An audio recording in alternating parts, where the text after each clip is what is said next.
Hello, everyone. My name is Lisa Mitchler. Welcome to Lisa's Wellness Hub. I am enjoying me a carrot, pineapple, aloe vera cold pressed juice. I've kind of been nursing this since I got home a little bit ago because I put it in the freezer. It's frozen, so it's really cold. And it's getting a little stormy, so if you hear a little wind in the background. Today's healthcare practice tip is EMRs. What is an EMR? An EMR is an electronic medical record. Back in my days, because I'm turning 50 this year, medical records, back in my younger days, and I actually helped a practice convert from paper to electronic medical records maybe 10 or 15 years ago. Some clinics still use paper records, but it's the law to have electronic medical records. So basically, electronic medical record is everything is stored in a system. And there are all types of billing systems that you can purchase. And I wanted to go over what I think as a prior manager of a billing and coding department, and also working in other organizations as the actual worker, biller, follow-up, what is convenient to have for your EMR.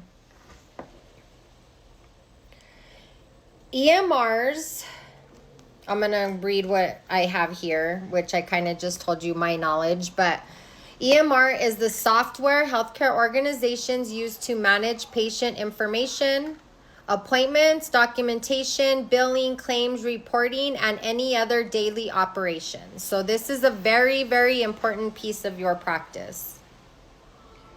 When opening a new clinic, many providers focus on patient care, which is extremely important, but they often underestimate how much their EMR impacts the success of their practice. I talk about this all the time.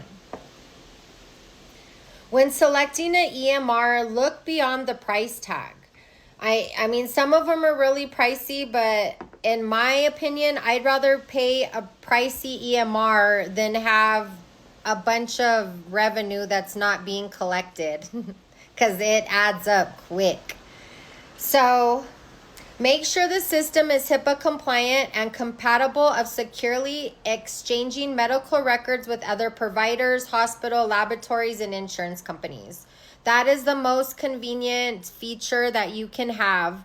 You don't have to go to the fax machine. You strictly go in, click the patient's records, put the information of the clinic that you have loaded into your EMR, and it sends them right over. The most convenient way. Make sure it has strong reporting capabilities. Leadership should be able to access important information such as appointments, charges, payments, claims, denials, accounts receivable, and productivity metrics without waiting days for reports. I've worked in some places where the reporting system is and everybody wants numbers, real-time numbers, how much money's coming in the door. You know, medical healthcare is just like any other business. You have to keep the lights on. You have to make sure you're getting your claims paid. There's no time for lollygagging.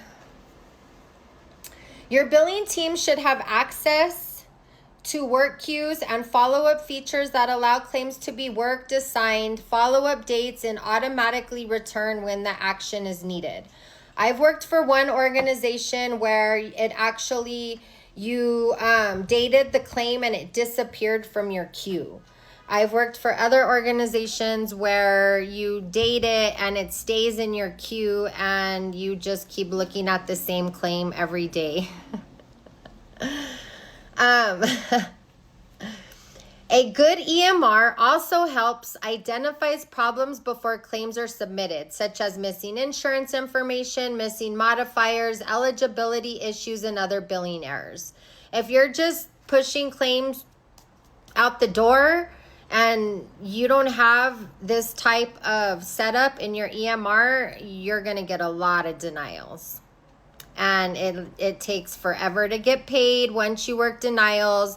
And some of them fall through the cracks, and there's no way of recovering from timely filing. If you do not submit a claim within the timely filing date of the insurance company, you won't fight that. They're not going to pay you. I've been in an organization that had problems during COVID and fought insurance companies tooth and nail to get paid for their work that they did, and the insurance companies did not even budge because it was timely filing. So timely filing, you cannot win. The only time you can win, I'm lying. The only time you can win is if you have a clearinghouse, and we'll do another video about a clearinghouse. We're just talking about EMR right now. Clearinghouses to me get a little confusing. If you have a good EMR, you don't need a clearinghouse.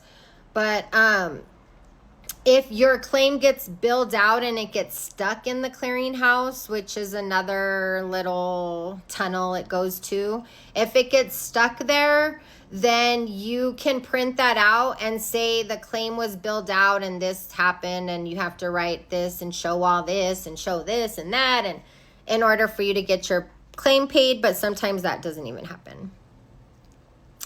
Okay, so you want to be sure that you get those errors completed, and the main goal of a good billing department, a good clinic practice, is clean claims.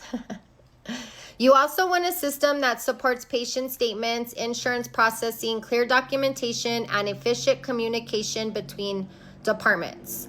Patient statements is a big one. I don't want to spend too much time because I'm already going on 7 minutes.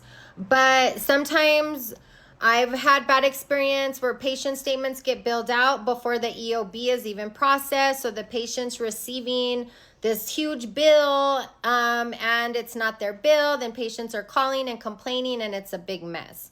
So you want to make sure that you have a system that does not send out statements until the EOB has processed, because it's also a lot of manpower and a lot of hard work to have your staff go in and review statements one by one to see if it had processed yet or not. So that is another big one.